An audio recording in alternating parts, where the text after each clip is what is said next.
আল্লাহ বলছেন ফা ইন্না মাআল উসরি ইউসরা, ইন্না মাআল উসরি ইউসরা।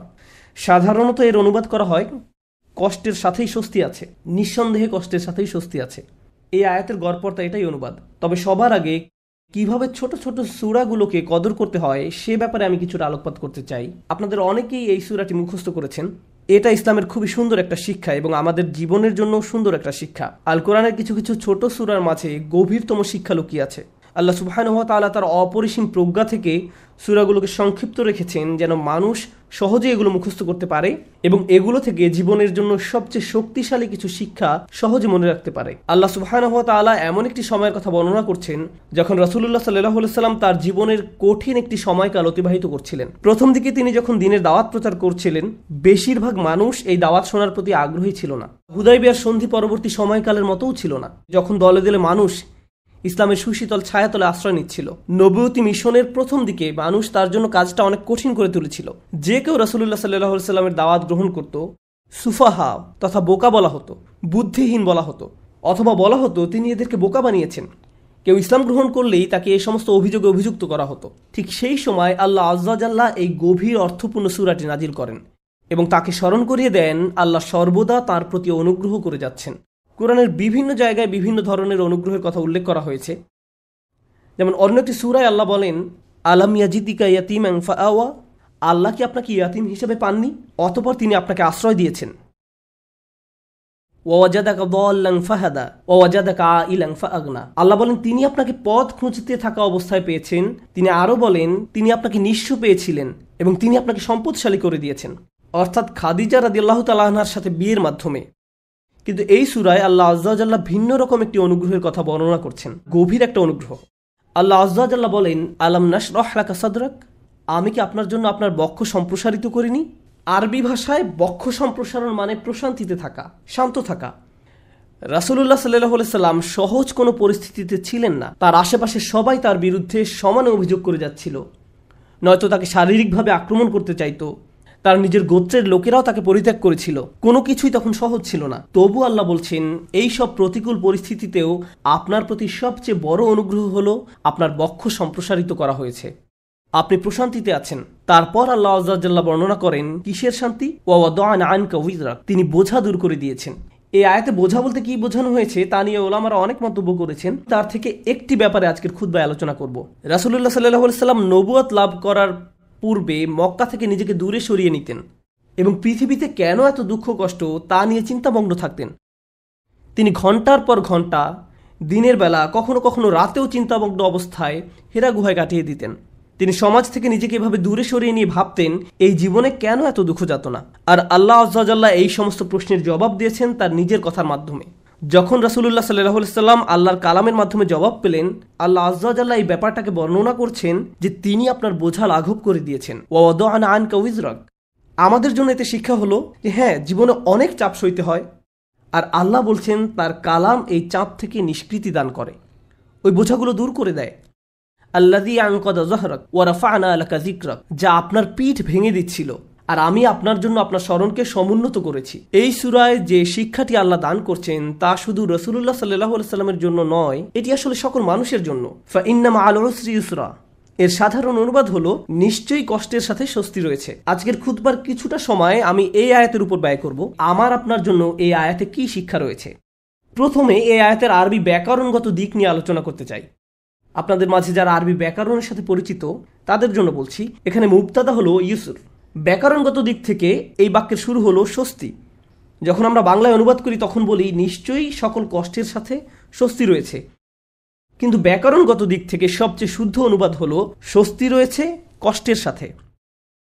এই বাক্যের ফোকাস হলো স্বস্তির উপর, কষ্টের উপর নয়। এখানে ইউসর বা স্বস্তি হলো মুবতাদা, ব্যাকরণগত দিক থেকে এটাই বাক্যের শুরু। এটা কেন গুরুত্বপূর্ণ? কারণ আল্লাহ আমাদের মনোযোগ স্বস্তির উপর রাখতে চাচ্ছেন, কষ্টের উপর নয়।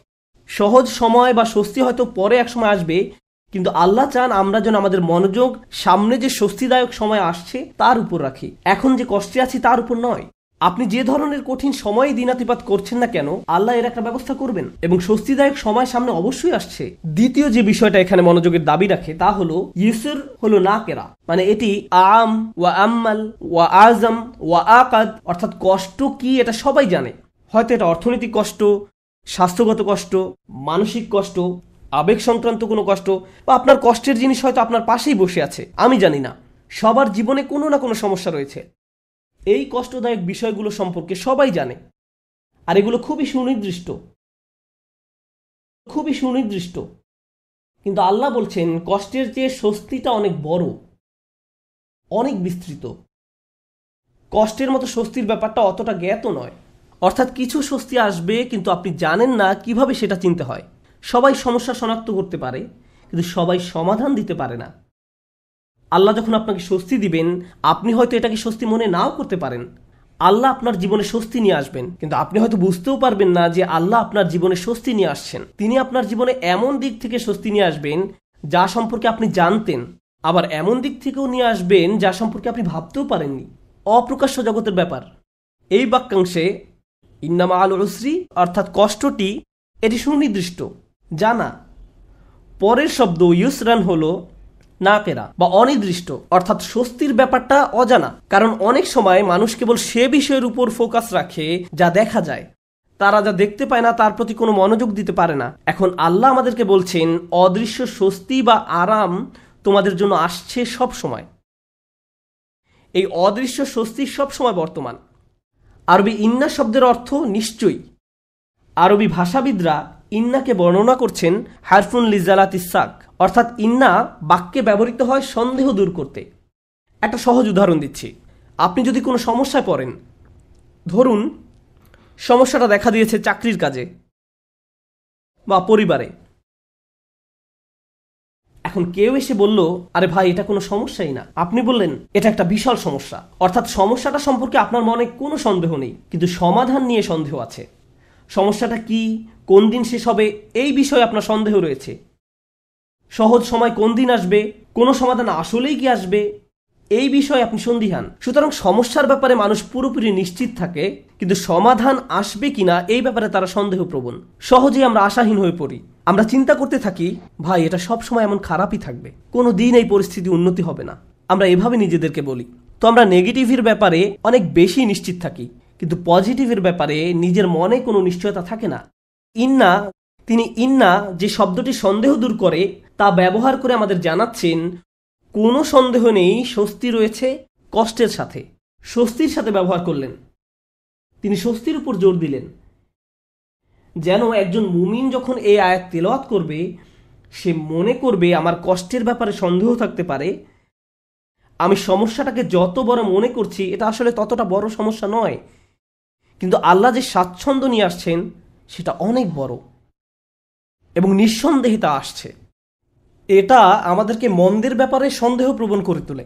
মাঝে মাঝে কোনো কিছু হয়তো অনেক খারাপ মনে হতে পারে আমাদের মাথায়, আমাদের চিন্তায়, আমাদের অনুভূতিতে, কিন্তু বাস্তবে তা এত খারাপ নয়। কিছু মানুষ কোনো একটা সমস্যাকে তার চিন্তায় বড় থেকে বড়, আরও বড় করে তোলে, শেষে সেটা নিয়ন্ত্রণ হারিয়ে ফেলে। মাঝে মাঝে আশেপাশের মানুষের সাথে যদি সমস্যাটা নিয়ে কথা বলেন, তারা এটাকে ছোট করে দেখার পরিবর্তে আরও বড় করে তোলে। তখন সমস্যাটাকে তার আসল অবস্থার চেয়েও অনেক বিশাল মনে হয়। আর যে স্বস্তি আল্লাহ নিয়ে আসছেন তা আপনার সামনেই বর্তমান, কিন্তু আপনি তা দেখছেন না, কারণ সমস্যাটাকে আপনি কাল্পনিক দৃষ্টিতে অনেক বড় করে দেখছেন। তাই আল্লাহ আযজা ওয়া জাল্লা বলছেন স্বস্তি আসার ব্যাপারে নিশ্চিত থাকো, এ ব্যাপারে মনে কোনো সন্দেহ পোষণ করো না। এই আয়াতের শেষ যে শিক্ষাটি আমি আপনাদের সাথে শেয়ার করতে চাই, সূরাটি শেষ করার পূর্বে এবং শেষ অংশটি কিভাবে এই অংশের সাথে সম্পর্কযুক্ত তা আলোচনা করার পূর্বে, সেটা হলো আল্লাহ বলেননি কষ্টের পর স্বস্তি আছে। তিনি পর শব্দটি ব্যবহার করেননি, তিনি ব্যবহার করেছেন সাথে শব্দটি, ইন্না মাআল উসরি ইউসরা। তিনি ইন্না বা'দাল উসরি ইউসরা বলেননি। সাথে এবং পরে এই দুইটা শব্দের মাঝে বিশাল পার্থক্য আছে। এখানে বড় পার্থক্য রয়েছে কষ্টের সাথে স্বস্তি আছে এবং কষ্টের পরে স্বস্তি রয়েছে, এই দুই কথার মাঝে বড় একটা ফারাক আছে। দুটি পার্থক্য আপনাদের সাথে শেয়ার করতে চাই। একটি পার্থক্য হলো, হয়তো আপনি যখন একটি সমস্যার মধ্য দিয়ে দিন পার করছেন, সেই সমস্যাটির সাথে কিছু স্বস্তির বিষয় আপনার জীবনে এসেছে যা আপনি উপলব্ধিও করতে পারেননি। বর্তমান সমস্যাটি যতটা কঠিন মনে হোক না কেন, বিকল্প হয়তো আরো অনেক বেশি কঠিন হতো। হয়তো একটি দরজা বন্ধ হওয়ার কারণে আরো 5টি দরজা খুলে গিয়েছে। আপনি হয়তো ব্যাপারটি দেখতে পাননি, কিন্তু আল্লাহ আজ্জা ওয়া জাল্লার ডিজাইনে একটি সমস্যা হয়তো 20টি সমাধানের পথ উন্মুক্ত করে দেয়, আরও অগণিত সমাধানের পথ খুলে দেয়।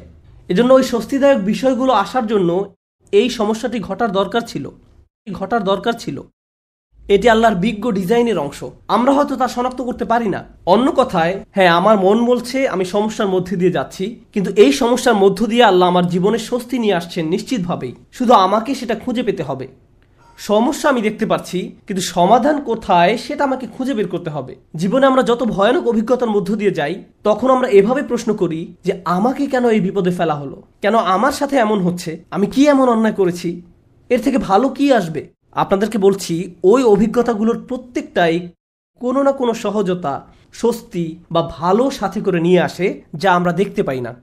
কিন্তু আল্লাহ বলছেন ওই স্বস্তি সাথেই আছে, তোমাকে এর জন্য অপেক্ষা করতে হবে না। এটা একই সময়ে কষ্টের সাথে সহাবস্থান করে, কষ্টের সঙ্গেই এই স্বস্তির অবস্থান। ইন্না মাআল উসরি ইউসরা। এছাড়াও যখন সাথে শব্দটি ব্যবহার করা হয়, আল্লাহ বলছেন যে স্বস্তিকে কষ্টের সাথে রাখা হয়েছে। স্বস্তিকে কষ্টের সাথে রাখা হয়েছে। যেভাবে তিনি রাতকে দিনের সাথে রেখেছেন, তিনি যেভাবে মেঘমালাকে বৃষ্টির সাথে রেখেছেন, অনেক জিনিস আছে যেগুলো তিনি একত্রে রেখেছেন। এই জীবনে আল্লাহ যা করার সিদ্ধান্ত নিলেন, আমি আর আপনি যদি স্বস্তি পেতে চাই, তিনি ব্যাপারটাকে এমনভাবে ডিজাইন করলেন, কষ্টের মধ্য দিয়ে গেলেই কেবল কষ্টের সাথে স্বস্তি আসবে। এভাবেই তিনি জীবনের সবকিছু ডিজাইন করেছেন। আপনাদের অনেকেই ছাত্র, আপনাকে প্রথমে পড়ালেখার কষ্টের মধ্য দিয়ে যেতে হবে, তারপর আপনি গ্র্যাজুয়েট হওয়ার স্বস্তি লাভ করবেন, পরবর্তী ক্লাসে উত্তীর্ণ হওয়ার স্বস্তি লাভ করবেন। আপনার চাকরির জায়গায় কঠিন পরিশ্রম করতে হবে বোনাসের স্বস্তি লাভ করার পূর্বে, প্রমোশন লাভ করার পূর্বে। কষ্ট ছাড়া এসব ঘটে না। আপনাকে আগে খাদ্যাভ্যাস ঠিক করতে হবে, স্বাস্থ্যকর খাবার খেতে হবে ভালো স্বাস্থ্য লাভ করার পূর্বে। কোনো রোগীকে হয়তো আগে অপারেশনের কষ্টের মধ্যে দিয়ে যেতে হবে সুস্থ হওয়ার আনন্দ উপভোগ করার পূর্বে। এভাবেই আল্লাহ জীবনকে তৈরি করেছেন। আপনাকে কষ্টকর অভিজ্ঞতার ভেতর দিয়ে যেতে হবে যদি স্বস্তি লাভ করতে চান। এটাই আল্লাহ ডিজাইন। ব্যাপারটা এমনই। আপনি এ কথা শোনার পর হয়তো ভাবতে পারেন, আমি তো এখন কঠিন সময় আছি, তার মানে সামনে সহজ সময় আসছে, আর এজন্য আমি এখন বিশ্রাম করব আর সহজ সময় আসার অপেক্ষা করব। না, আল্লাহ আমাদেরকে গভীর একটি বিষয় সম্পর্কে জানাচ্ছেন। আপনাকে কঠিন সময়ে কঠোর পরিশ্রম করে যেতে হবে। বসে বসে এমনটি ভাবলে হবে না যে আল্লাহ তো সহজের প্রতিশ্রুতি দিয়েছেন, তাই আমি তার অপেক্ষায় থাকবো আর বসে বসে কাঁদবো। No. এই জন্য তিনি পরের আয়াতে আমাদের রাসূল সাল্লাল্লাহু আলাইহি সাল্লামকে বলছেন, ফাইদা ফারাগতা ফানসব। শক্তিশালী একটা বাক্য। অর্থ, অতএব যখন আপনি অবসর পান পরিশ্রম করুন। স্বস্তি এবং কষ্টের সাথে এর সম্পর্ক কি? স্বস্তি এবং কষ্টের সাথে এর সম্পর্ক কি? আল্লাহ চান না আমি আর আপনি যেন অলস হয়ে বসে থাকি। যখন আমরা কোনো কঠিন সময় থাকি, তখন আল্লাহ চান আমরা যেন প্রচুর পরিশ্রম করি। অন্য মানুষদের দেখবেন যখন তারা কোনো কঠিন সময় পতিত হয়, সবকিছু ছেড়ে দিয়ে একেবারে হতাশ হয়ে বসে থাকে। তারা নিরাশ হয়ে পড়ে, উদ্বিগ্ন হয়ে পড়ে, সবকিছু বাদ দিতে শুরু করে। কিন্তু বিশ্বাসীদের বেলায় যখন তুমি কঠিন কোনো পরিস্থিতিতে পড়ো, তখন তুমি অবসর পেলেই নিজেকে কঠোর পরিশ্রমে নিয়োজিত করো, নিজেকে কাজে লাগাও, উৎপাদনক্ষম বানাও। উলামারা এই আয়াত নিয়ে প্রচুর মন্তব্য করেছেন। যখন দাওয়ার কাজ থেকে অবসর পান, তখন নিজেকে ইবাদতের কঠোর পরিশ্রমে নিয়োজিত করুন। ইবাদত থেকে অবসর পাওয়ার পর দাওয়ার কাজে আত্মনিয়োগ করুন। রাসূলুল্লাহ সাল্লাল্লাহু আলাইহি সাল্লামকে বলা হচ্ছে, এক কাজ থেকে অবসর পাওয়ার পরে অন্য কাজে নিজেকে ব্যস্ত রাখুন। আমার আর আপনার জন্য প্রশ্ন হলো, কত সময় আমরা অপচয় করি এমনটা ভেবে যে জীবন কত দুর্বিষহ। অলস হয়ে বসে থাকি, কিছুই করি না, নিজের মনকে নেতিবাচক চিন্তায় ডুবিয়ে রাখি, সম্পূর্ণ অকার্যকর আর অকর্মণ্য হয়ে বসে থাকি। অথচ আল্লাহ বলছেন, তোমার হাতে অনেক বেশি অবসর সময় আছে আর তুমি এই সময়ে কোনো কাজেই লাগাচ্ছ না। যখন আপনি নিজেকে কোনো পরিশ্রমে নিয়োজিত না করেন, তার মানে আপনি কষ্টকে জেতার সুযোগ দিচ্ছেন। আয়াতটা শুরু হয়েছে ফা অক্ষর দিয়ে, ফা আস-সাবাবিয়া, অর্থাৎ অতএব। তুমি যেহেতু স্বস্তি কামনা করো, তাই তোমার নিজেকে পরিশ্রমে নিয়োজিত করতে হবে। এটা শেখার ফলে তোমার উচিত নিজেকে পরিশ্রমে নিয়োজিত করা। তাই আমার আর আপনার উচিত একটি অর্থপূর্ণ এবং প্রোডাক্টিভ জীবনযাপন করা। মাঝে মাঝে জীবনে অতিরিক্ত চাপের কারণে আমরা ভেঙে পড়ি। আমরা সহজেই একেবারে ভেঙে পড়ি, দুঃখ, হতাশায়, উদ্বেগ বা উৎকণ্ঠায়। এরকম হওয়া দোষের কিছু নয়, কিন্তু আমাদেরকে শিখতে হবে কিভাবে আল্লাহর কিতাবের মাধ্যমে এই কষ্টকর অভিজ্ঞতার সময় মানসিক শক্তি অর্জন করব। রাসূলুল্লাহ সাল্লাল্লাহু আলাইহি সাল্লাম যেসব কাজে নিজেকে ব্যস্ত রাখতেন তা ছিল দুই রকমের। এটা মনে রাখতে চেষ্টা করুন। দুই ধরনের কাজ আছে যা আপনাকে ব্যস্ত রাখতে পারে। আমি আপনাদের জন্য তৃতীয় আরেকটি যুক্ত করব। রাসূলুল্লাহ সাল্লাল্লাহু আলাইহি সাল্লাম হয় এমন কোনো কাজে নিজেকে ব্যস্ত রাখতেন যাতে আল্লাহকে খুশি করত, অথবা তিনি এমন কোনো কাজে ব্যস্ত থাকতেন যা আল্লাহর কোনো সৃষ্টির উপকার করত। তিনি হয় শুধু আল্লাহর জন্য কিছু করতেন, নামাজ পড়া, জিকির করা, এই কাজগুলো ছিল শুধু আল্লাহর জন্য, অথবা তিনি কাউকে সাহায্য করতেন, তিনি কাউকে পথ দেখাতেন, শিক্ষা দিতেন, এমনকি তিনি মানুষকে জীবিকা উপার্জনের জন্য সাহায্য করতেন। এভাবে তিনি অন্য মানুষদের সব ধরনের সাহায্য করতেন। এখন আপনি নিজেকে প্রশ্ন করুন, এই দুই ধরনের কাজের কোনটি আপনি করছেন? আমি কি এমন কিছু করছি যা আল্লাহকে খুশি করছে, বা আমি কি এমন কিছু করছি যা কারো জীবনে স্বস্তি নিয়ে আসছে? মূলত আল্লাহ অন্য একটি সূরায় রাসূলুল্লাহ সাল্লাল্লাহু আলাইহি সাল্লামকে এই কাজগুলো সম্পর্কে বলেছেন, ফাআম্মাল ইয়াতীমা ফালা তাকহার ওয়া আম্মাস সাইলা ফালা তানহার ওয়া আম্মা বিনি'মাতি রাব্বিকা ফাহাদ্দিস। সুতরাং আপনি এতিমদের প্রতি কঠোর হবেন না, আর ভিক্ষুককে আপনি ধমক দিবেন না। কিন্তু আপনি যখন অতিরিক্ত চিন্তা করতে থাকবেন নিজের সমস্যাগুলো কতটা খারাপ, জীবনটা কেমন দুর্বিষহ, কিভাবে সব কিছু তার গতিপথ হারিয়ে ফেলছে, কোনো কিছুই কোনোদিন ঠিক হবে না, তাহলে নিজের মাঝে আপনি অতিরিক্ত ডুবে আছেন, আপনি নিজেকে নিয়েই পড়ে আছেন। এভাবে নিজেকে নিয়ে পড়ে থাকলে আল্লাহর সাহায্য আসে না, এভাবে আল্লাহর সাহায্য আসে না। আল্লাহ বলেন, ওয়া ইলা রব্বিকা ফারগব, এবং আপনার পালনকর্তার প্রতি মনোনিবেশ করুন। আমি আর আপনি যে সমস্যাগুলোর মাঝে দিন পার করছি, আজ সেগুলোকে অনেক বেশি, অনেক বড় বলে মনে হয়। সমস্যা ছাড়া আর কিছু নিয়ে আমরা ভাবতে পারি না, কিন্তু একটু সামনে এগিয়ে চিন্তা করলে বুঝবেন আমরা সবাই একটা গন্তব্যের উদ্দেশ্যে ছুটছি, আর সেই গন্তব্যটি হলো আল্লাহর সাক্ষাৎ। ওয়া আন্না ইলা রব্বিকাল মুনতাহা। যদি এই ব্যাপারটা ভুলে যান যে আপনি একটি রেলগাড়ির ভিতরে আছেন, বুঝতে পারেন বা না পারেন আপনি আল্লাহর দিকে ছুটে চলছেন, আপনি কিন্তু নিশ্চলভাবে দাঁড়ানো অবস্থায় নেই। আপনার সমস্যাটি জীবন থামিয়ে দেয়নি, জীবন এখনো এগিয়ে চলছে। আমার আপনার আল্লাহর সাথে দেখা হবেই। আপনি যখন বুঝবেন আমি যাই করি না কেন এই ভ্রমণ থামানোর কোনো উপায় নেই, তখন আপনার পক্ষে নিজের গন্তব্যের প্রতি মনোনিবেশ করা অনেক সহজ হবে। এই মুহূর্তে আমি যে এলাকা অতিক্রম করছি, যে সমস্যাপূর্ণ এলাকা অতিক্রম করছি, একসময় এটা পার হয়ে যাবে, কারণ এটা আমার গন্তব্য নয়। আমার গন্তব্য হলো আল্লাহ আজ্জা ওয়া জাল্লা। এভাবে নিজের মাথায় একটা চিত্র তৈরি করুন। মনে করুন একটি পথ দিয়ে কোথাও যাচ্ছেন, আর পথিমধ্যে কোনো জায়গায় প্রচণ্ড দুর্গন্ধ নাকে এসে লাগলো। যদি চলতে থাকেন গন্ধটা একসময় চলে যাবে, এটা সব সময় আপনার সাথে থাকবে না। চলতে থাকলে একসময় ভালো একটা জায়গায় এসে উপনীত হবেন। আপনাকে হয়তো ভয়ঙ্কর কোনো অঞ্চলও অতিক্রম করতে হতে পারে, আপনি চলতে থাকলে ওই অঞ্চলও পার হয়ে যাবেন। জীবনটা এমনই, আমাদেরকেও এভাবে জীবনের সমস্যাগুলো অতিক্রম করে যেতে হবে। আর আল্লাহ আজ্জা ওয়া জাল্লা বলছেন, আপনার আমার জীবনের প্রতিটি ভ্রমণেরই একটি উদ্দেশ্য আছে। আমাদের নিজেদের শুধু একটি প্রশ্ন করতে হবে, আমরা কি পরিশ্রম করছি? দিন শেষে আমরা কি করছি? তৃতীয় যে ব্যাপারটি নিয়ে আজ কথা বলবো, আগে আমি বলেছিলাম মহানবী সাল্লাল্লাহু আলাইহি সাল্লাম হয় আল্লাহর সন্তুষ্টির জন্য কিছু করতেন, নতুবা তার সৃষ্টির উপকারার্থে কিছু করতেন। আর আমাদের বেলায় দিনের অধিকাংশ সময় আমরা আত্মসেবায় ব্যয় করি। অবশ্যই আমাদের বিভিন্ন জিনিসের প্রয়োজন রয়েছে, আমাদের খাবারের দরকার, পোশাক পরিচ্ছদ প্রয়োজন, চাকরি বাকরি করতে হবে, কিন্তু অবসর সময় আমি কি করি? আয়াতটি কিন্তু আপনার দিনের 24 ঘন্টা সময় নিয়ে কথা বলছে না, আয়াতটি আপনার ফ্রি সময় নিয়ে কথা বলছে। আচ্ছা ঠিক আছে, আপনার এক্ষেত্রে কিছুই করার নেই, আপনাকে ভোর 5টায় ঘুম থেকে উঠতে হয়, 6টার মধ্যে অফিসে পৌঁছতে হয়, এবং সন্ধ্যা 6টা পর্যন্ত অফিস করতে হয়, 7:30 পর্যন্ত ট্রাফিক জ্যামে আটকা থাকতে হয়। ঠিক আছে, কোনো সমস্যা নেই, আপনার কোনো অবসর নেই। কিন্তু যখন অবসর পান তখন কি করে সময় পার করেন? যখন ফ্রি থাকেন সে সময় কি করেন? আল্লাহ আপনার জীবনে সহজ সময় আনবেন কিনা তা নির্ভর করে আপনার অবসর সময় আপনি কি করেন তার উপরে। অবসর সময়ের কর্মকাণ্ড তা নির্ধারণ করবে। আপনি নিজের প্রতি সৎ থেকে আমাদেরকে প্রশ্ন করতে হবে, অবসর পেলে আমরা কি করি? আর আমাদের ছেলে মেয়েদের কিভাবে অবসর কাটাতে শেখাই? যখনই তারা একটু ফ্রি সময় পায় ভিডিও গেম খেলা শুরু করে, যখনই তারা একটু ফ্রি সময় পায় টিভি ছেড়ে দেয়। আমরা উপকারী কিছু করছি না, আমরা প্রোডাক্টিভ কিছু করছি না। একটু সময় পেলে আমরা স্বার্থপর বিনোদনে ব্যস্ত হয়ে পড়ি, স্বার্থপর ভোগবিলাসে যুক্ত হয়ে পড়ি। মাথার মধ্যে শুধু এই চিন্তাগুলো ঘুরপাক খেতে থাকে, দুপুরে কি খাবো, রাতে কি খাবো, কোন সিনেমাটা দেখবো, কিছু দেখতে চাও, কিছু খেলতে চাও।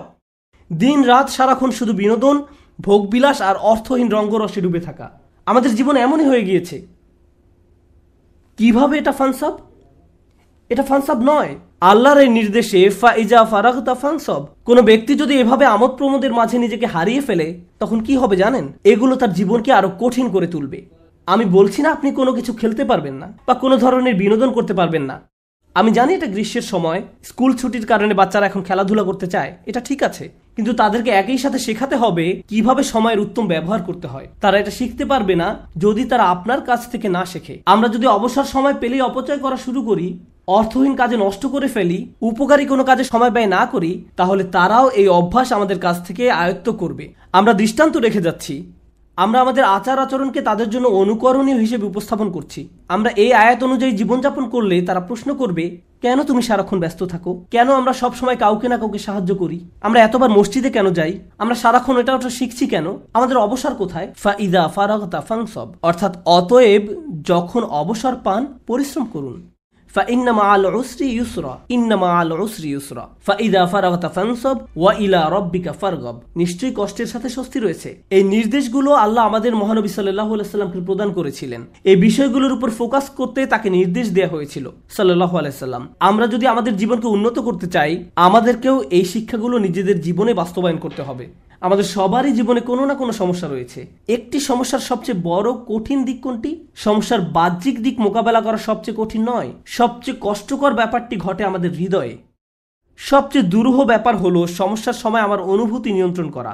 এটা আমাকে পুরোপুরি অসার, নিস্তেজ বানিয়ে দেয়। এখন সূরাটির দিকে লক্ষ্য করুন। প্রথমে যে স্বস্তি আল্লাহ আমাদের রাসূল সাল্লাল্লাহু আলাইহি সাল্লামকে প্রদান করেন, আলাম নাশরাহ লাকা সাদরাক, হে নবী, আমি কি তোমার বক্ষদেশ প্রসারিত করে দেইনি? আমি তোমাকে প্রশান্তি দান করেছি। এখন মানুষ যখন শুনতে পায় আল্লাহ সুবহানাহু ওয়া তাআলা মহানবী সাল্লাল্লাহু আলাইহি সাল্লামকে মানসিক প্রশান্তি দান করেছেন, একজন মানুষের জন্য সম্ভাব্য সবচেয়ে যাতনাদায়ক সময়েও তিনি মানসিক দিক থেকে প্রশান্তিতে ছিলেন। ফাইদা ফারাগতা ফানসব ওয়া ইলা রাব্বিকা ফারগব, অতএব যখন অবসর পান পরিশ্রম করুন এবং আপনার পালনকর্তার প্রতি মনোনিবেশ করুন। আমরা যদি এই কাজটি করতে পারি, তাহলে আশেপাশের মানুষ আমাদের সম্পর্কে যাই বলুক না কেন, এতে কিছুই যায় আসে না। বাহ্যিক দিক থেকে আমরা যে সংকটেই থাকি না কেন, তাতেও কিছু যায় আসে না। আমরা মানসিক দিক থেকে দারুণ প্রশান্তিতে থাকবো। অন্য সবাই তো কাঁদবে, নার্ভাস হয়ে থাকবে, কিন্তু আপনি নিজেকে প্রশান্ত পাবেন, কারণ আপনি এই মহাসত্য অনুযায়ী পথ চলেছেন। আমি দোয়া করি আল্লাহ আজ্জা ওয়া জাল্লা যেন আমাদের সবার অন্তরে প্রশান্তি দান করেন। আল্লাহ আজ্জা ওয়া জাল্লা আমাদেরকে ওই সমস্ত মানুষদের অন্তর্ভুক্ত করুন আল্লাহর করুণায় যাদের হৃদয় উন্মুক্ত হয়ে পড়েছে এবং বক্ষ প্রসারিত হয়েছে। আমি দোয়া করি আল্লাহ আমাদের দৃঢ় মনোবলওয়ালা মানুষদের অন্তর্ভুক্ত করুন, যেন আমরা আমাদের সময়ের সর্বোত্তম ব্যবহার করতে পারি এবং এর ফলে আল্লাহ আজ্জা ওয়া জাল্লা আমাদের জীবনের কষ্টের চেয়েও বহু গুণ বড় স্বস্তি নিয়ে আসেন। বারাকাল্লাহু লি ওয়া লাকুম ফিল কুরআনিল হাকিম ওয়া নাফা'নি ওয়া ইয়্যাকুম বিল আয়াতি ওয়াজ যিকরিল হাকিম। আশহাদু আল্লা